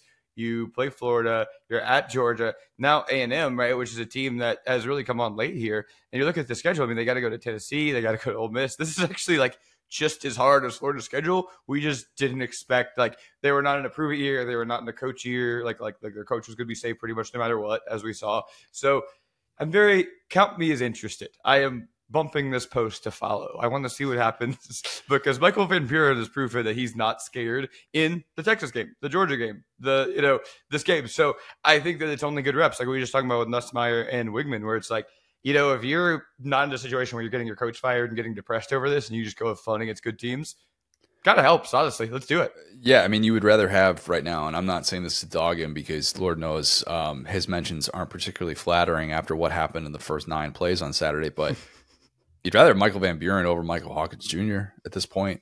I say that because of obviously the connection Levy coming from Oklahoma. Yeah. But in terms of what a true freshman quarterback can look like, I think clearly, as a passer, it's not even close. Yeah, and that's the good news for Mississippi State. But A&M wins a game that obviously this would have been just a brutal morale-killing type loss if you had suffered this with what is on the table for you against LSU next weekend. All right. Yeah, let's talk about the game. That's the pro for A&M. Good job. Exactly. Let's talk about LSU, Will. Harold Perkins is no longer the sole owner of the state of Arkansas. He and number 40, though. Yeah, good point. He and Whit Weeks. Mm-hmm. They own the state of Arkansas. Those two guys and their performances in Fayetteville and LSU's last 2 trips, Arkansas fans will be having nightmares about that because Weeks was everywhere. This LSU defense felt like it was everywhere. And even though Taylor Green, not 100%, you would never know that the LSU defense wasn't at 100%. Pretty darn good on the road. Pretty darn good performance, even though Arkansas dealing with those injuries to Green, Jackson banged up once again, but 62 sack-adjusted rushing yards for Arkansas, and no Luke Has takeover. That was, on the table, very much on the table after last year, but disciplined, patient LSU showing in all facets. Even the short passing game for LSU that they were dialing up when they couldn't really get anything going downfield. You get Caden Durham involved in the ground game a lot more than what we expected. More than twice as many carries as Caleb Jackson and Josh Williams combined. Stunning, yeah, buddy. Stunning to see that. But yeah, they needed him because they really couldn't get a whole lot going downfield. But LSU going 8 for 14 on 3rd down against a really solid Arkansas defense. Nothing to scoff at. And I came away feeling like, all right, this is, if you're going to be part of these playoff conversations, this is the type of atmosphere that you need to go into and kind of control. And LSU did that. Yeah. It's funny because I texted you. I was like, I'm not moved by everyone else being mid. LSU will find a way to disappoint me. And it's like, it's funny when you look at kind of the schedules, how everybody didn't play everybody anymore. But yeah, I think that LSU has record-wise put themselves in a good position. I think the one thing that you got to worry about for next week's game at A&M is definitely the illegal procedures, the false starts, the pre-snap penalties that can get an offense behind the clock. Things that you like, though, Nussmeier in a weird clean sheet game. I think we saw that from Wickman earlier this year where he had 0 touchdowns, 0 picks, but he still had a pretty good game. See that here from Nussmeier. Yeah, that's kind of the dichotomy of it. I think that the things that I liked against Arkansas kind of turned out to be true where it comes in, your tackles against that outside pass rush that's been devastating for Arkansas. They weren't really able to get home. Not a big, day. Like another clean sheet as far as sacks for LSU, which is crazy. Yep. Nussmeier's sack avoidance is so nice. He's a guy that is not mobile by any stretch of the imagination. He's not going to push the ball forward, but he'll keep the play alive. And maybe he'll throw a pick in the middle of that, but he will keep the play alive. He's gotten the bad sacks out of his game, unlike Jalen Milroe. And so, yeah, point being, I think this is a fun kind of like squirrely LSU team. The couch watchers felt vindicated by Caden Durham's workload here. This is the classic. Your dad's watching the game going, hey, give 29 some more carries. He's got some juice. Yeah. He's got some juice, that young kid. He's got fresh legs. Yeah, dude, Josh Williams, get ready to learn the fullback position and the ambassador position for LSU. Didn't he play fullback at one point in this game on one of those touchdown runs too? They brought it.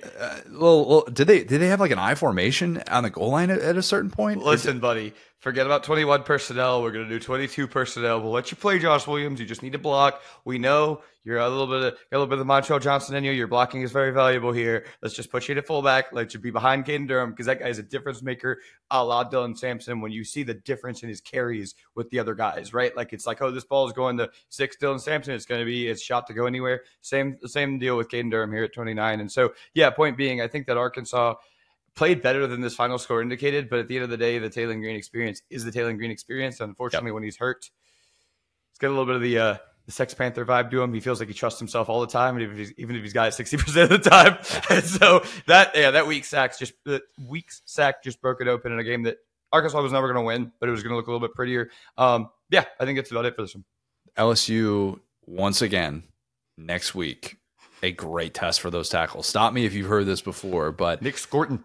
Yeah, Scorton and Shamar Stewart and what those guys are going to try and do up front. And Mike Elko coached defensive line against LSU's front. Another premier matchup. LSU won that battle in this one. And I think really important to kind of get that short passing game established, because what's the best thing to be able to slow down a pass rush is that short passing game. Don't know that even if they like their ability to win that matchup with Will Campbell and Emory Jones, I still think that LSU would probably prefer to have a different game plan than just having Nussmeier be kind of a sitting duck and dropping back there. But yes, a nice win for LSU. Again, we will talk a lot about LSU and A&M, the suddenly pivotal matchup that could determine an SEC championship participant.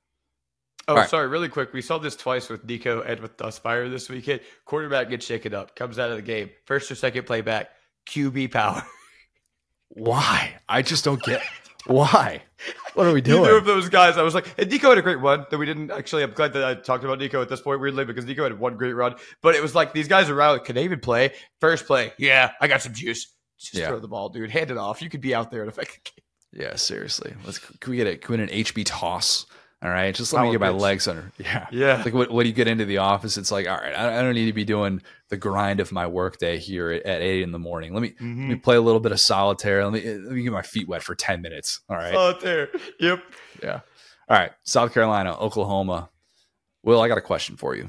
In all of your time watching football, in your 30 years on this earth, probably 20 something odd years in which you can actually remember sitting down in front of your couch or in football stadiums watching this sport that we love so much. Have you ever seen a team receive the opening kickoff and trail 21-0 within 5.5 minutes on their home field?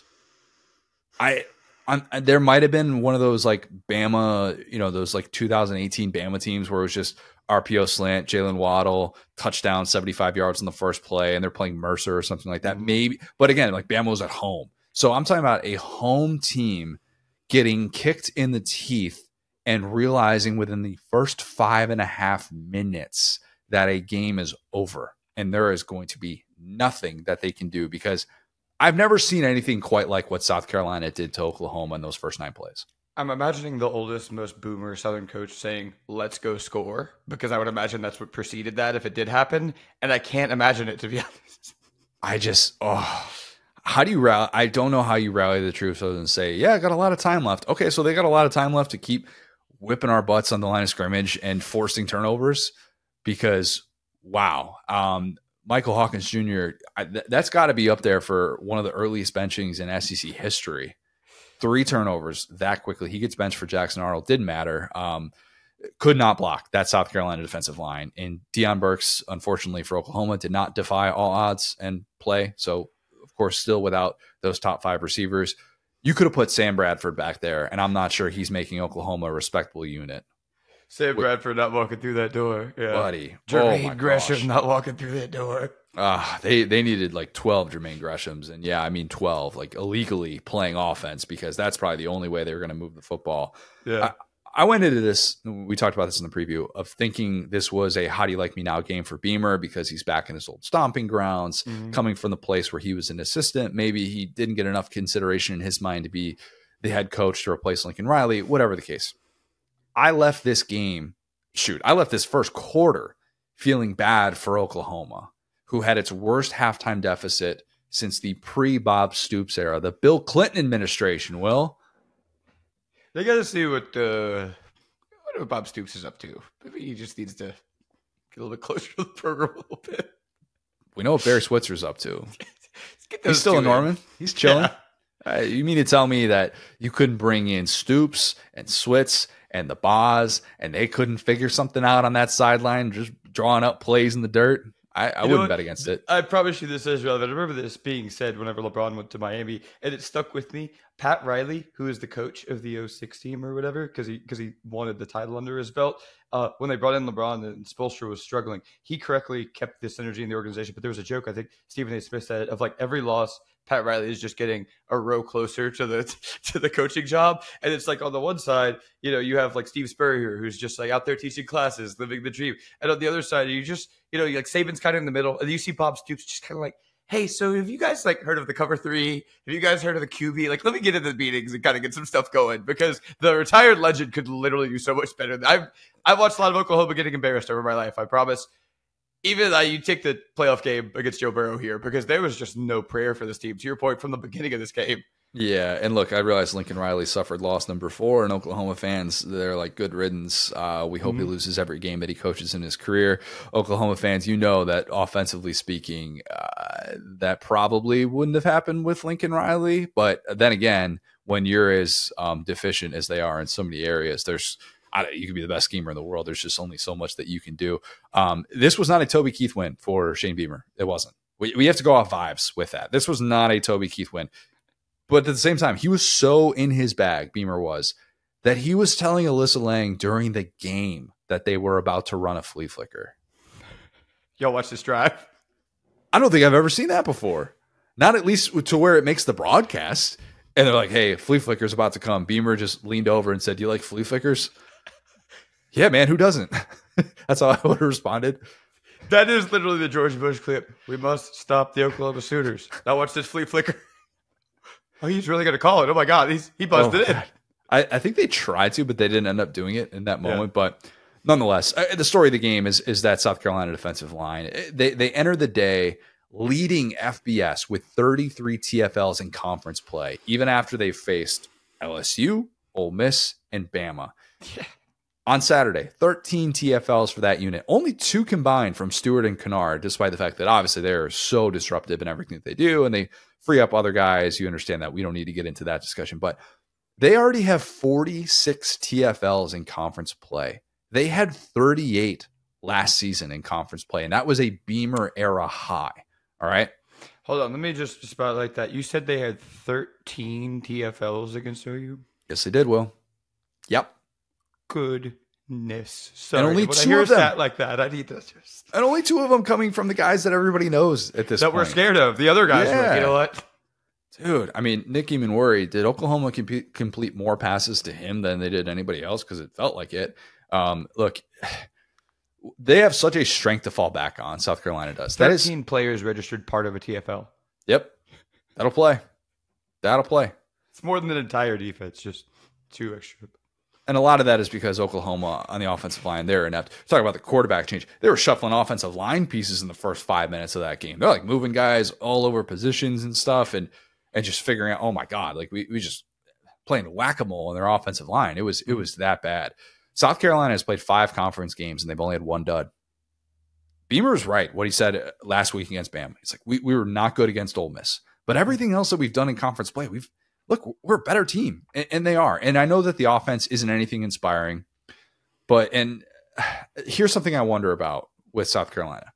Is there a scarier middle-of-the-pack team in America than South Carolina with what they have on the defensive line? I mean, not to do the whole, like, any given Saturday thing with them, but truly, where you look at their record and you just can't treat them like that because of how good they are with those game wreckers up front and how they can just do what they did on Saturday, which was take a relatively confident Oklahoma team and go within 5.5 minutes. This one is over and you're done. Mm-hmm. Beamer's teams have not had that. Okay. Muschamp teams did not have that. They even lose Jordan Birch, who's off at Oregon doing great things when he's healthy and he's able to stay on the field.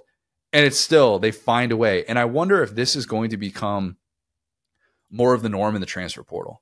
Because obviously you bring in a 5-star like Dylan Stewart, that's high school recruiting and stuff. But going out and getting those edge rushers in the portal, man, and paying top dollar for them, it's going to be really difficult to get those offensive linemen. But I think the price on some of these defensive linemen in the portal is just going to skyrocket with what Walter Nolan's doing, Princely Uman-Mielen, what we've seen from Kyle Kennard, what we've seen from Jared Ivey. I know that's a lot of Ole Miss and not as much South Carolina, but still, I just continue reading a newspaper somewhere.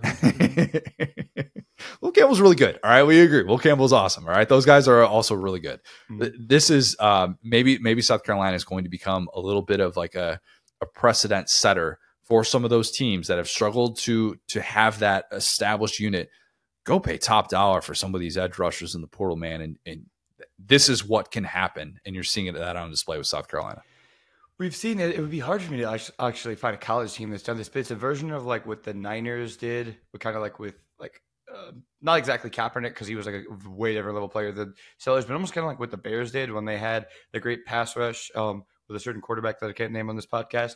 But like if your offense is just good enough, Rick Meyer.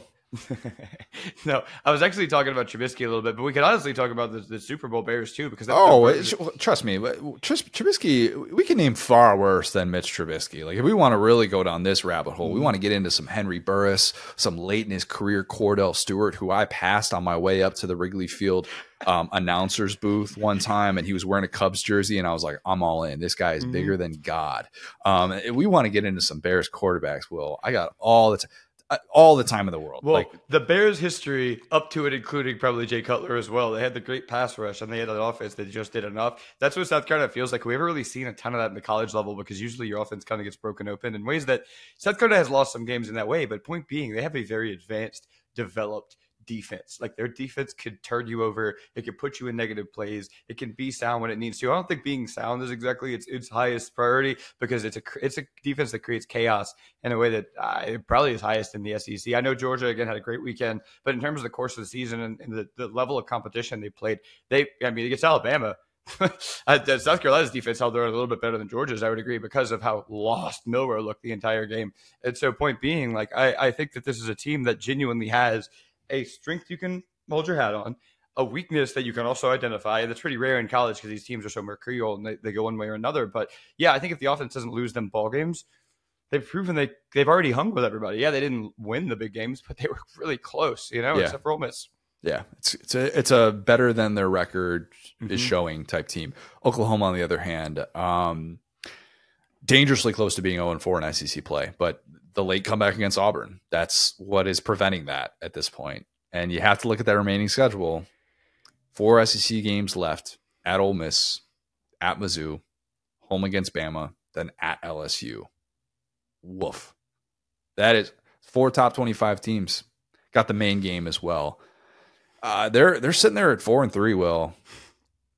They going to a bowl game? Wow. Yeah, when you put it like that, man, I mean, they would have to win one of those other games. I mean, it would be fitting for them to jump up and get Mizzou or something. But yeah, I mean, at Ole Miss, like those are both on the road. At Ole Miss and Mizzou, the two teams here that we've seen can kind of be had. And I don't know. I mean, it feels like Alabama. It's just the fact that their offense is broken. I know I've talked about it a ton. I don't want to dump onto them, but it's the fact that they have an offense that does limit their defense. You could talk about two defenses that are almost at similar levels here. South Carolina being a little bit better. But Oklahoma's defense, like we've talked about, they deserve better. Like you texted me that they're a team that deserves better. Their defense is still very good, even one of the more sound units where they don't make these huge mistakes. But you put them on the field for 40 minutes of a 60-minute game, and they're going to get tired. And I think it's what we've seen.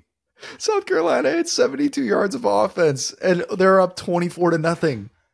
Like, so many stats from this weekend. It's so crazy. I told you, Will, I'm like, that's going to lead my dudes who deserve better column later this week. Is just if you think the Oklahoma defense is legitimately bad, I would push back and offer up some context with that, because not a whole lot you can do if Michael Hawkins is getting hit and throwing just right into the waiting arms of Nick Emanworry. All right, let's close with some Kentucky-Florida talk. Job-saving win for Billy Napier. I just mean it from this standpoint. I was going to ask you, because at this point, I mean, a lot of teams are worse. Yes, a lot of teams are worse than Florida. This version of Florida, I think job-saving from the standpoint of if we were sitting here on Sunday talking about Florida losing, I do think that Billy would have been fired, but I didn't think that Florida was going to lose. And for a lot of the reasons that we saw play out, yes, I understand Kentucky fans, 2 goal line calls went in Florida's favor, and that was huge in that game. It's still a 28-point game that Kentucky embarrassed itself in a lot of different ways. But Florida did something that it really struggled with these last 3 years against Kentucky, which was put a Mark Stoops defense on its heels. DJ Lagway in his first start against SEC competition is so the inverse of Graham Mertz. It's not even funny. And I'm not trying to say this to dog Graham Mertz. I will go to bat for that dude and what he has meant for the Florida program. And I even did like a breakdown of the moments that, when he gets injured against Mizzou and then he's not out there for the end of that game and the Florida State game, and they could have won the Tennessee game if he had stayed in there. And I did this alternate universe. Like I think that like dumping on Mertz at this point is not understanding why Florida has been bad, because he's been solid. He's been one of the most steady things about them. But DJ Lagway is so the inverse. It's kind of funny to see that, where accuracy is an issue sometimes, where it wasn't with Mertz. That was the thing you were always going to bring up with him. He doesn't always take the cheap yards when he should, like Mertz does, but his ability to hit on those chunk plays, it just makes it all worth it. And you're like, I don't care if you complete 50% of your passes. If you have 5 plays of 40 yards like you do in this one, buddy, sign us up for some of that. And in his first start against SEC competition, against a real, actual, respected defense with some dudes that can get after you in the front seven, man, I liked what we saw from Lagway. I really did. And obviously it helps when you got Jaden Ball playing in this game and sets a Florida record as a true freshman with 5 rushing touchdowns. I was about to say, I might have clicked this one off a little bit. 5 touchdowns for this gentleman, Jaden Ball. I saw 3 of them. Don't get me wrong, but wow. Probably should have been 4. The one, maybe a little bit of a favorable ruling there. But think about this, Will. We talked about the lack of toughness that Florida showed early in the season when Miami comes into the swamp and A&M comes into the swamp, and you're just like, who on this team gives a crap? Florida was without its starting quarterback, starting running back, because Montrell Johnson Jr. was out in this one, and they lose Jason Marshall Jr., who's been... To be clear, the 2 players on Florida that we would have circled and gone, these are good players. Yes. That's it. That's pretty much the end of the list after the gentleman whose name you could pronounce that I cannot. That's not what Ole Miss. What's his name? Princely Uman Mielen. After he jumped ship, those were kind of the 2 guys, and they had neither of them for this game. Yeah, and Jason Marshall is really developed into a nice cover corner on the outside, and they lose him in this game as well. And Florida was a slight dog in this one, and I think you looked at some of those injuries, and that's probably why. But I think this was a lot of grit shown for a team that they really have turned the corner in the middle of the season in ways that Billy Napier had been preaching about, and Florida deserves a lot of credit for that, because this game doesn't all of a sudden escape the uncertainty surrounding Billy Napier's future. It doesn't, okay? Especially after the way that Florida lost early in the season. But it's a super impressive turnaround, and especially in defense. Not had a close game with Miami. Yeah. If they had just played in a close game against Miami, think about how different of a conversation we're having. But obviously that wasn't the case. Even had the kick return for Barryon Brown that he returns for a touchdown, which I mapped out. I said, Kentucky's not winning this game unless they get plays like that. They still got plays like that, and Kentucky wasn't particularly close. Florida was feeling it so much, we had a Kermani McLean pick 6. Yeah, that dude, right? Worth it. Yeah. Progressing, maybe. Billy was feeling it. He was. And I don't want to do the thing where we say, well, this is why you should have played DJ Lagway earlier, because some might watch that game and think that. I would disagree, actually. I would. I will instead say that Florida should have dialed up the good defensive plays sooner, because they're getting tips and overthrows. We talk about that with George all the time. Tips and overthrows. Got to get those. Yep. They're getting after quarterbacks, albeit ones who haven't fared particularly well against SEC competition as of late. And I'm including KJ in that, as painful as it is for me to say that about my sweet prince, KJ Jefferson. But I'll say this. Do I think DJ Lagway leads Florida to an upset of Georgia in a couple of weeks? No. Okay. I do, however, think that Lagway gives Florida something that could be a bit unique to prepare for. And if it's complemented by a disciplined defensive showing down the stretch with this gauntlet that awaits, that is at least interesting. If I'm sitting here betting today, I still think that Billy Napier will be fired at season's end. But hey, you have shown so much more in the last month that people like myself gave you credit for early in the season. And that, as a Florida fan, is a million times better than the alternative. Yeah, for sure. I think that, if you had shown us kind of a list of outcomes and said, hey, here's how this is going to go for Florida, They're going to lose these 2 players, but they're going to become the stalwart defense. I was like, what? Right. Like the Gators, the not another team in Florida. We're talking about the team in blue and orange is going to have okay. All right. Sure. Yeah. And I mean, hey, at the end of the day, the story of this season is still yet to be told. Right. I mean, because we're going to see how much, lead muscle mass these guys have against Georgia, Texas, LSU, and Ole Miss in their season. Okay. I think if you win one of those games at this point, you're probably fine. Even maybe not just the Ole Miss game. You know what I'm saying? Maybe the last 2, maybe some. I think if you either Georgia or Texas, and then Ole Miss could kind of supplement that if you keep those close. It just depends on where Ole Miss is at that point in the season. But I think Ole Miss is pretty consistently been a team that's better than Florida. So you got 4 teams that have been pretty clearly better than you. You got to make some noise in those games. You got to win at least one of them. Then you get your dessert, the Florida State Seminoles. And if you could do that and keep your job to survive to that Florida State game, you're going to beat them by 40 points. Is Florida State dessert? Florida State's dessert. It's like a greasy cheeseburger, man. You just want to dig into it. You want to feast on it. You realize this. I know that I shouldn't feel particularly good about this, but I'm still going to go in there, add extra bacon. Hell yeah, sign me up. Tough visual for Florida State team that someone did assume the mantle and eat dog poop on Twitter yesterday to try to save their fan base. It's gotten that bad for them. So as a Florida fan, you can take solace in the fact that UCF has been kind of a mess. You've beaten them. FSU is clearly worse than you. Only Miami. And you know how things go with Miami. They were already undefeated in 2017 at this point. Things didn't go great for them. So point being, the schedule's coming up. I'm not going to say anything definitive about this team. If I thought that putting these defensive play calls in some type of a, rec request, a Google form, got everyone on the same page. They had the institutional synergy to get all these coaches and game changer coordinators on the same page. Looks like we've gotten there against equal competition. I'm not going to call them inferior because at this point, right, they're all equal competition, which is the best thing. It's not like you're pounding bad teams. Kentucky is a team that was pretty much a push game, right? So point being, you got to play up to these bigger teams. You got to show that these decisions that we've kind of dogged Florida on the 2-point conversion, right? And to be clear, it's hard to say play the results here, but I think Mertz played a little bit better than Lagway in the Tennessee game, even if Lagway had a big throw. Definitely right? did. So it's weird because we could say that's a game that maybe if Mertz finished it, they have a better chance to win. I think they win. I think they win if Mertz finishes that game. Okay. That's my hot take about that. We're on the same page then. So that's a game that if they have Mertz, they probably win. But that being said, being able to game plan with Lagway, having DK, I feel like has become a new player with Lagway. The thing about Florida, and I'm being serious here, if you don't have the stacked recruiting classes, best you can hope for is speed. Florida has a little bit of speed. They got some of these faster guys on the outside that can win one-on-one matchups, which is Trey Wilson back too, which is a key part of that as well. Yeah, and that's where they actually missed low key is the receivers. Even with Anthony Richardson, they kind of just had 1 or 2 guys they trusted. And so point being, if you can get a guy open 1-on-1 with Lagway, it's really anyone's game because he could be the best quarterback on the field for a day. So I'm really fascinated by this Florida team. It feels like they have their identity going against the roughest part of the season. It feels like they did get everyone on the boat and they're going to a destination. They're going to hit the storms. How are they going to handle it? But I think this is why we love the sport. It's too early to tell. I love DJ, man. I do. He's so cool. He's so fun. Yeah. And I don't know how his career is going to play out. I don't know how the rest of the season is going to play out. Maybe there's going to be moments that just make you pull out your hair. But golly, when he's right, there are only a handful of guys in all of college football that can make some of the throws that he can make. It is such a treat to watch. And for Florida fans that are wondering, is he the guy? I think every indication early on with what he's done would suggest that he absolutely is. Plenty of room for improvement as well.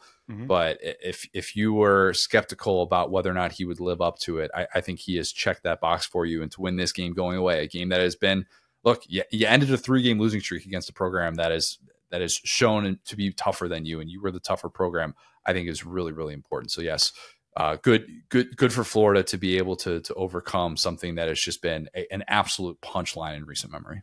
Genuinely. And I'll say this really quick about Lagway. One thing that I never liked about Mertz, and again, we both loved Mertz. Mertz would have these turnovers that were a yard in front of him. The thing about Lagway is he'll make some questionable throws. Those suckers are going to be 50 yards downfield. It's an arm punt. Punts. Okay. Yeah, good point. That's an arm punt. You can take an arm punt. What you can't be is at your own 30 and have the ball hit a guy in the head and the linebacker catches it. And now you're in a completely different ball game. And that's the criticism I have of Mertz. But yeah, I think that this guy gives you a chance in big games. So much different. So different than what Mertz was. But for this Florida team moving forward, it's going to be fun to see how they can rally around Lagway with this pivotal stretch. All right. That's a pod. That was, again, another meaty recap pod. Apologies if you're one of those people that's like, oh, it's too long. Sorry. Had a lot to get to today. There was a ton that happened in week 8 in the SEC. If you haven't. We're being positive. We don't want to just talk Alabama and Georgia here, right? We got some good Mississippi State stuff. We got some good South Carolina stuff. Good Mizzou stuff. This conference is really coming together, man. We're proud to have all of y'all. Chaos. Love it. Good Florida stuff. Anything is on the table. Anything is on the table. If you haven't, leave us a 5-star review. Subscribe to our YouTube channel where you can watch every single episode of the Saturday Down South podcast. Follow us on Twitter at the SES Pod, at Sat Down South, at TJ O'Gara, at Go So Hard. Thanks, guys. Talk soon.